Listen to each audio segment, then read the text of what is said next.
হাসির রাজা, জ্ঞানের রাজা, রসিক রাজা।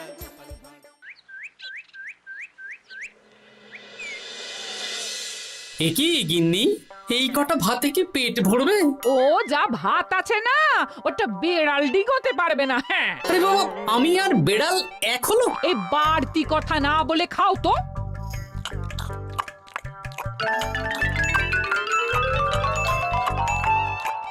গিন্নি, পেটটা ভরেনি বুঝলে, তুমি আরেক হাঁড়ি ভাত বসাও। আমার জন্য 2 হাতা রাখা আছে, ওটাও খেয়ে নাও না। খাও, আমি আর ভাত বসাতে পারবো না। এখন উনুন ধরাও, আঁচ দাও, ভাত বসাও। আহ, আরে তোমারটা তুমি খেয়ে নাও না।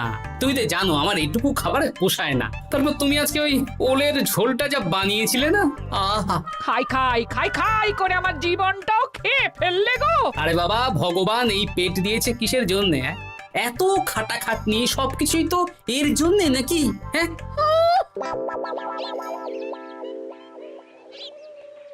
দাদু, অনেকদিন ভূতের গল্প শুনিনি, আজকে আমরা ভূতের গল্প শুনবো। বেশ, শোন তাহলে।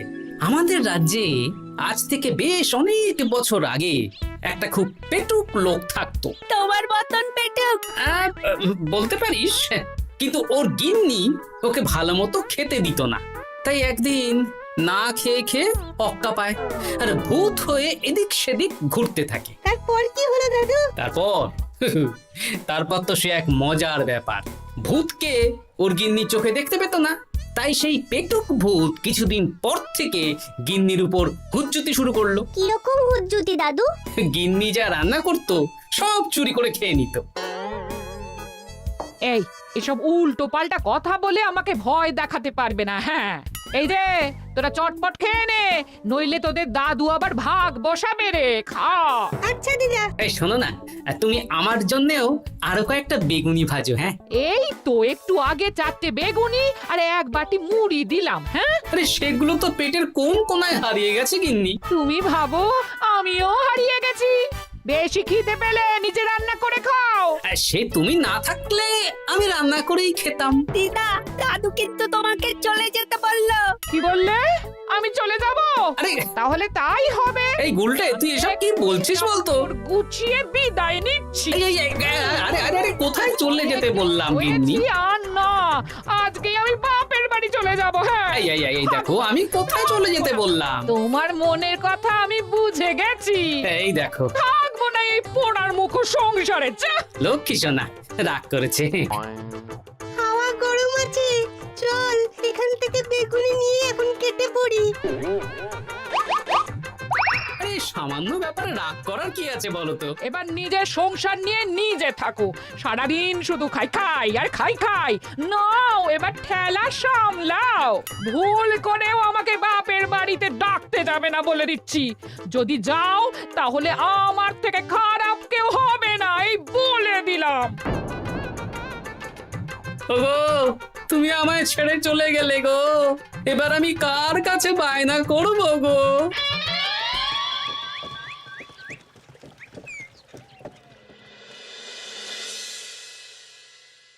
কিরে, তুই একা একা? জামাই কোথায়? তোমাদের জামাইকে ছেড়ে চলে এসেছি। এ মা, তুমি কি থাকতে দেবে না আমি চলে যাব? এসব আবার কি কথা বলছিস তুই? হ্যাঁ, এ তো তোরও বাড়ি। আমাদের ভাত ডাল জুটলে তোরও জুটবে। কি হয়েছে রে দিদি? দিন রাত খেটে খেটে কয়লার মতো পুড়ে যাচ্ছি, আর ওনার বায়না শেষ নেই। সারাদিন শুধু খাই খাই আর খাই খাই। এবার বুঝবে জামাই বাবু। হ্যাঁ, নিজে হাত পুড়িয়ে রান্না করার ঠেলা।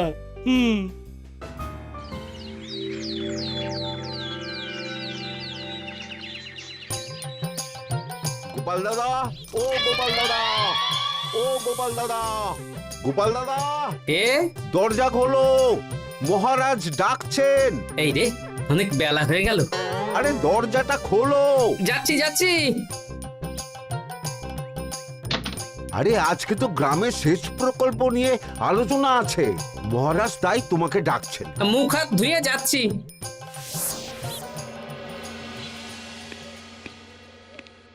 দেখুন মহারাজ, দেখুন এত বেলায় গোপাল এলো, তাও নিজে আসেনি, ডেকে নিয়ে আসতে হলো। সত্যি গোপাল, আজকে এত জরুরি একটা আলোচনা সভা, কোথায় তুমি তাড়াতাড়ি আসবে? তা না করে গোপাল বাড়াবাড়ি করে ফেললো। গোপাল, এই আমি শেষবারের মতন বলে দিচ্ছি, ফের যদি এরকম রাজসভায় দেরি করে আসতে দেখি তাহলে কিন্তু কড়া ব্যবস্থা নেব। আসলে মহারাজ, আমার গিন্নি গতকাল রাগ করে বাপের বাড়ি চলে গেছে, তাই বেশ হয়েছে। আচ্ছা, যে জন্য আজকের আলোচনা সভা ডাকা হয়েছে সেটা হলো আমাদের রাজ্যের দক্ষিণে একটা সেচের জন্য পুকুর খনন করা হচ্ছে। এ তো খুব ভালো কথা মহারাজ। দক্ষিণের চাষি ভাইরা অনেক দিন ধরে জলের সমস্যায় ভুগছিল, এবার একটা সুরাহা হবে। কিন্তু এটার জন্য তোমাদের বেতন কয়েক মাস কম পাবে তোমরা। একই কেন মহারাজ? তোমার তো এখন একজনের সংসার গোপাল, তোমার আবার চিন্তা কিসে? তাহলেও সেচের জন্য পুকুর খোঁড়া হবে, তার সাথে আমাদের বেতনের কি সম্পর্ক? কারণ ভাড়ারের অবস্থা খুব একটা ভালো নয়, তাই আগামী 3 মাস তোমাদের বেতন 5 মোহর করে কম দেওয়া হবে। হ্যাঁ? হ্যাঁ নয় হ্যাঁ, আর ওই 3 মাসের কেটে নেওয়া বেতন চতুর্থ মাসের বেতনের সঙ্গে যোগ করে দেওয়া হবে।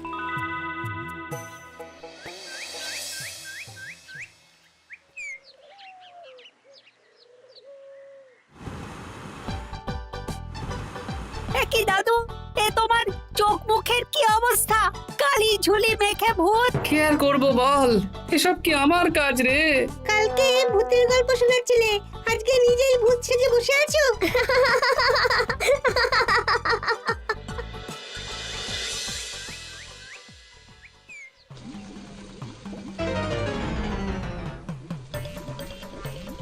এই রে, ভাতগুলো পুড়ে গেছে। দূর দূর দূর, এভাবে হয় নাকি? না, এবার থেকে ভোজনালয় থেকেই খাবার খেতে হবে। একার জন্য কে আবার রান্না করে? দূর দূর। কি গোপাল দাদা, তুমিও আমার মতন ভোজনালয়ে খাচ্ছ? আমার না হয় বাড়িতে রান্না করার কেউ নেই। আমারও নেই, যে ছিল সে ছেড়ে চলে গেছে। ভাই, আর একটু ভাত দেবে? গোপাল দাদা, ভাত আর হবে না গো, আরো কয়েকজন দৈনিক খদ্দের আসবে, তাদের জন্য রেখে দিয়েছি। তাহলে কি আর করা যাবে? একটু একটু ওই তরকারি একটা শাল পাতায় মুড়ে দে, বাড়িতে গিয়ে মুড়ি দিয়ে খাবো। আচ্ছা, তা দিচ্ছি। তুমি খাওয়া হয়ে গেলে হাত মুখ ধুয়ে নাও। আচ্ছা গোপাল দাদা, গিন্নিমা চলিয়ে গেল কেন? সে তোর গিন্নিমাকে গিয়ে জিজ্ঞেস কর। সেটা জিজ্ঞেস করতেই হবে, তোমার মতো একটা ভালো মানুষকে ছেড়ে চলিয়ে গেছে।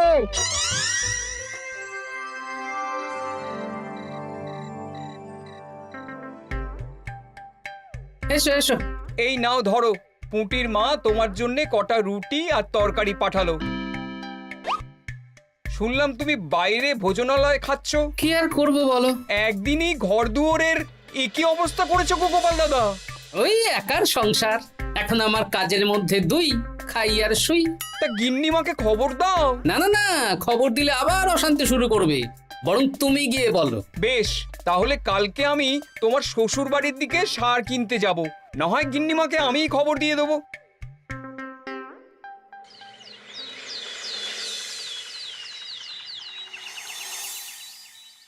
বাড়ি ঘর অগোছালো, তাতে আমি কি করতে পারি? এখন আমি আর ওই বাড়িতে থাকি না। হ্যাঁ, শুধু তাই না, গোপাল দাদা বাইরে ভোজনালয়ে তেল মশলা দেওয়া উল্টো পাল্টা খাবার খাচ্ছে গো। থাক, আমাকে এসব কথা শোনাতে আসবে না পুটির বাবা। আমার খাটতে খাটতে জীবনটা কয়লা হয়ে গেছে, কয়লা। ওনার বায়নার শেষ নেই। হ্যাঁ, বুঝলে গোপাল দাদা, আমি গিন্নিমাকে অনেক করে বোঝালাম, কিন্তু কিছুতেই কোনো কথা শুনলো না। বেশ, শুনতে হবে না। এরকম বললে হয় নাকি? চারিদিকে ঘর দুয়ার অগোছালো, খাবারের থালা বাসন এদিক ওদিক ছড়িয়ে ছিটিয়ে আছে। ওরে বাবারে, ইঁদুরেও আস্তানা করেছে। যা হচ্ছে হোক।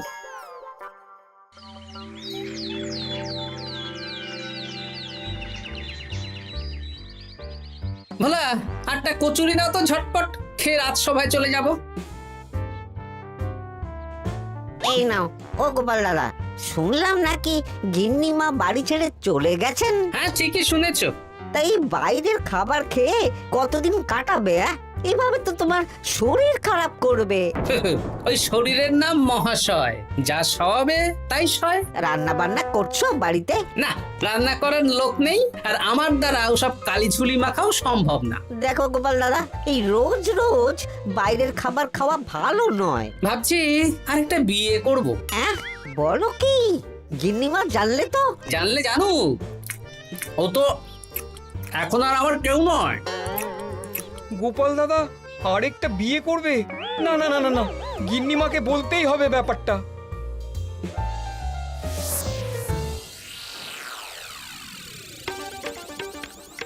গিন্নিমা, তুমি আবার এসেছো পুটির বাবা। সর্বনাশ হয়ে গেছে।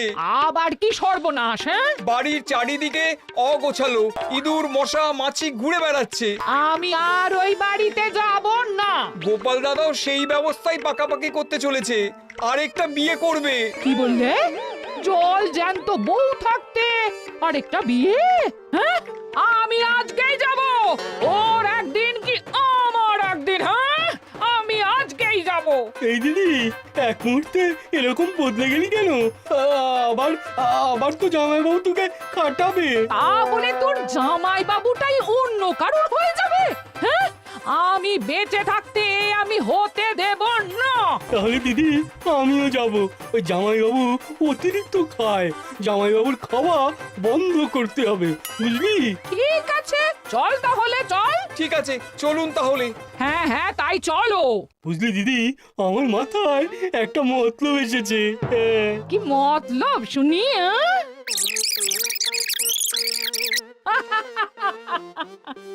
এই বেশ তো বেশ, এতে যদি তোর জামাই বাবুর অতিরিক্ত খাওয়া কমে তাহলে তো ভালোই কথা। কিন্তু খুব সাবধান, গোপাল দাদার নজর কিন্তু বাজ পাখির নজর। তাহলে যাওয়ার পথে একটা সাজঘর হয়ে যেতে হবে। হ্যাঁ, তাড়াতাড়ি চলুন, রাতে মনে হয় ঝেঁপে বৃষ্টি হবে। কই গো, বলি কোথায় গেলে? এ কি, আমি তো বেশ ভালোই ছিলাম, তা তুমি আবার ফিরে এলে কেন? আমি বেঁচে থাকতে তুমি আবার বিয়ে করবে? ওসব চলবে না। আমি এক সাধক বাবাকে নিয়ে এসেছি, তোমার সব ভীমরতি ইনি ছড়িয়ে দেবেন। হ্যাঁ, আজকে থেকে তোমার অতিরিক্ত খাওয়া দাওয়া বন্ধ করার দায়িত্ব এনার। যা বাবা,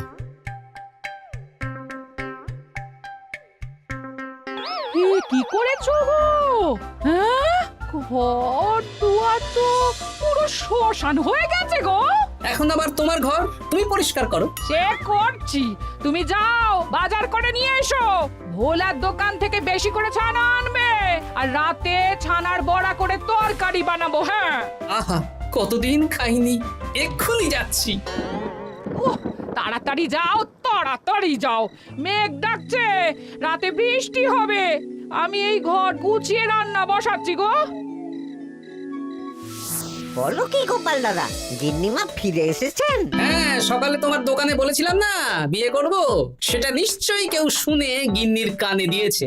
ব্যাস, ঘরের বউ ঘরে চলে এলো। সকালে যখন তোমাকে আমি ওই কচুরি দিচ্ছিলাম, তখন তো ওই পুঁটির বাবাকে দোকানের সামনে দিয়ে হেঁটে যেতে দেখেছিলাম। তাহলে পুঁটির বাবাই খবর দিয়েছে, ভালোই হয়েছে। যাই হোক, আমাকে ওই 500 গ্রাম মতো ছানা দাও তো, গিন্নি ছানার বড়া দিয়ে তরকারি করবে। ভালো তো, ভালো তো, তোমরা ওই কর্তা গিন্নি একসাথে খাবে। আবার কোন সাধককে নিয়ে এসেছে যে আবার খাবার খাওয়া নিয়ন্ত্রণ করবে? দেখো কি করে তোমাকে সামলায়। এই নাও।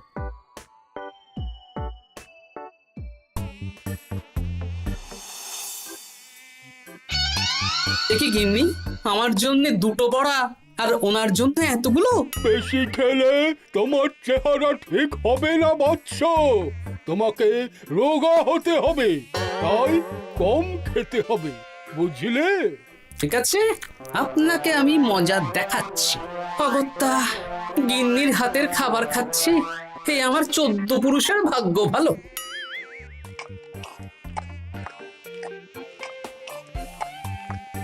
বাবা, আপনাকে আরেকটু তরকারি দিই বাবা? দে মা, দে। আমাকে দাও। একদম না, বলেছি না তোকে রোগা হতে হবে। হ্যাঁ, কি মশা রে তোদের বাড়িতে। আরে রে নকল গুঁফ, মশা যাওয়ার আগে আপনাকে আমি তাড়াবো। এই কদিন চারদিকে সব ছড়িয়ে ছিটিয়ে নোংরা করেছে, মশা মাছি এত তাড়াতাড়ি যাবে না। হ্যাঁ, আমার খাওয়া হয়ে গেছে, আমি উঠলাম। আপনি ভালো করে খান কেমন?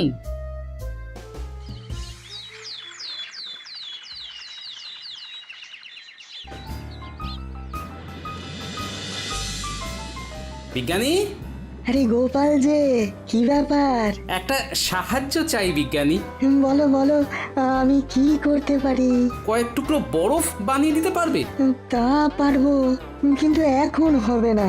তুমি বরং সন্ধেবেলার পর নিয়ে যেও, কেমন? খুব উপকার করলে বিজ্ঞানী। আমি ওটা বিশেষ মোড়কে তোমায় দেব, যাতে গলে না যায়। ধন্যবাদ বিজ্ঞানী, এখন তাহলে আসি।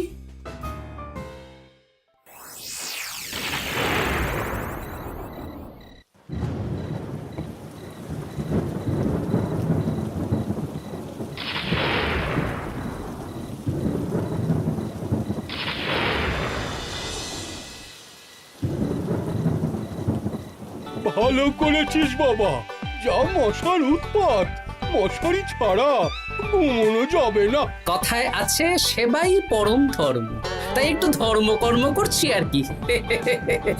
আপনি ঘুমিয়ে পড়ুন, আমরা ওই ঘরে গেলাম। হ্যাঁ, সব দরজা জানলা ভালো করে বন্ধ করে দিয়েছো তো? ঝেপে বৃষ্টি নেমেছে। হ্যাঁ হ্যাঁ, কোনো চিন্তা নেই, তুমি ঘুমো। আজকে অনেক খাটনি হয়েছে গো। হ্যাঁ, জয় ঠাকুর।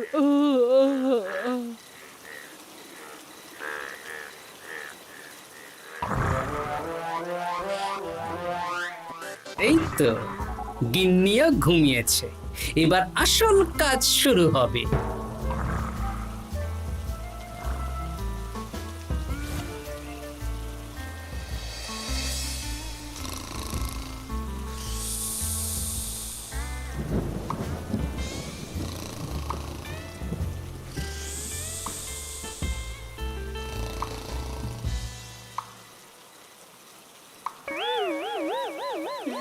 কি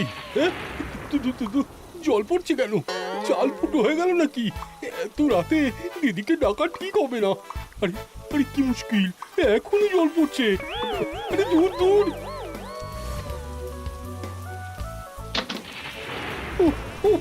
বাপরে বাপ।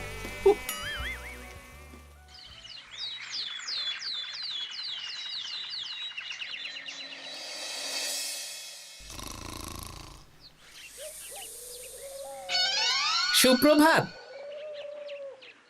প্রভাত আর শো নেই। কেন? সারা রাত প্রথমে ভিজেছি, তারপরে মশার কামড় খেয়েছি। ভিজেছেন কেন? আচ্ছা, এ কি?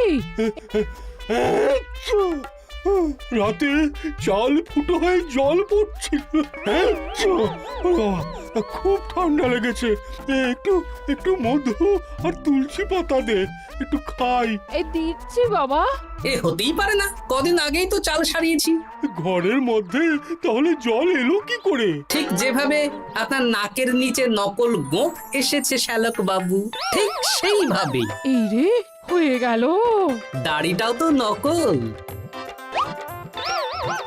না মানে আমি বুঝিয়ে বলছি গোপাল, তুমি তো একটু বেশি করে খাও, তাই আমি ভেবেছিলাম ওই তোমার যাতে খাওয়াটা একটু কমে, তাহলে আমার দিদির খাটনিটা একটু কমবে। খাটনি কমাতে তো আপনি আসেননি, উল্টে আপনি নিজে ছলে বলে খাচ্ছিলেন। অতিথি হিসেবে এলে নিশ্চয়ই খাওয়াতাম, কিন্তু এটা আপনি ঠিক করেননি। ওগো, ও তো আমার ভালোর জন্যই করেছে। তুমি আমার বিবাহিত স্ত্রী, ও এখন তৃতীয় ব্যক্তি, তুমি ওর কথা কেন শুনবে? হ্যাঁ, প্রথমে বাচ্চাগুলো মস্করা করলো, সেই শুনে তুমি চলে গেলে। হ্যাঁ, ওরা তৃতীয় ব্যক্তি, ওদের কথায় কান দিলে, তারপর পুঁটির বাবার কথা শুনে বিশ্বাস করলে আমি সত্যিই বিয়ে করছি। হ্যাঁ, সেই জন্যই তো চলে এলাম। হ্যাঁ, এখানে পুঁটির বাবাও তৃতীয় ব্যক্তি, আর তারপর শ্যালক বাবুর কথায় আমাকে কম খেতে দিচ্ছ, আর উনিও তৃতীয় ব্যক্তি। ইয়ে, না মানে? হ্যাঁ মানে না মানে কিছু না। যখনই সংসারে স্বামী স্ত্রীর মাঝে তৃতীয় ব্যক্তি প্রবেশ করবে তখনই অশান্তি হবে। নিজেদের সমস্যা আমরা নিজেরাই ঠিক করে নেব। আচ্ছা গো, আচ্ছা ঠিক আছে, আর কোনো বাইরের লোকের কথা শুনবো না। এবার বলো তো, ছাদ থেকে জল পড়ার ব্যাপারটা কি? ওটা তো কাল রাতে মশারির উপরে বরফ রেখেছিলাম, আর সারা রাত ধরে বরফের জল শ্যালক বাবুর গায়ে পড়েছে। ছাদ ঠিকই আছে গিন্নি। হ্যাঁ নয় হ্যাঁ, কাল যখন খাবার খাওয়ার সময় দেখলাম আপনার গোঁফ খুলে যাচ্ছিল, আপনি ঠিক করলেন, তখনই একটা সন্দেহ হয়। ওরে ওরে গোপাল, আমি আর তোমাদের কর্তা গিন্নির মাঝে থাকবো না। আমি পালাই, আমি পালাই।